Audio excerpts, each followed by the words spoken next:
ituri sama tayo. Dan ituri Allah Subhanahu wa taala memang tua. Penting tak dia punya memang tua. Karena gara-gara hanya betul tak efek tayo memang tak abut. Allah di kampung dia kurang setahap bayalan. Anak tayo makmulan. Maka tajuk lalu tak boleh buat. Waktu kata tajuk lalu tak boleh buat guna. Dia ketengku. Dia ketidraw orang yang gat. Dia ketidraw alim ulama hemat tua. Menyandung tayo dari ubutkan merajalela. Takut tu ni kampung. Hantar jok-jok dia. Aku di kampung yang menang. Yang lalu tayo yang bertadapu. Orang reok tinggal rendah. Dia kebut. Dia ketengku. Paling-paling ni halang kerja tinggal. Dia sama dia abang monggok. Dia terbetul negok. Ni anak tak buku buat yang anak kerja. Tak peduli anak kau bersama. Nak jarang. Maka aku dah ingin tua.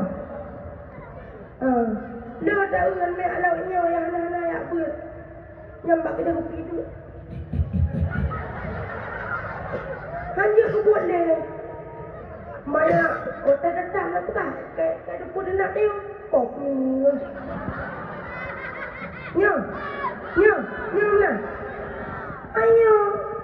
Kambak wak long tok ni. Ino kena si kena perhatian banyak tu.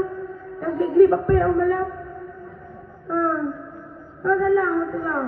Maka ni tajuk anak balai buat. Kotak tajuk anak balai buat. Tengok. Om meninggal nak guna. Om meninggal tengok tengok. Itu pu buat pak kubu. Itu pu sumayang. Udang imung tengok om meninggal. Itu pu semana semayang tu. Ni anak tak buat tajuk tu. Aduh perah-perah pak imung. Apalagi ni abrak orang imung. Ya. Yang dia kebuat si tungku. Oh, semana tungku. Oh, buat tungku. Tungku. Pura lain ada.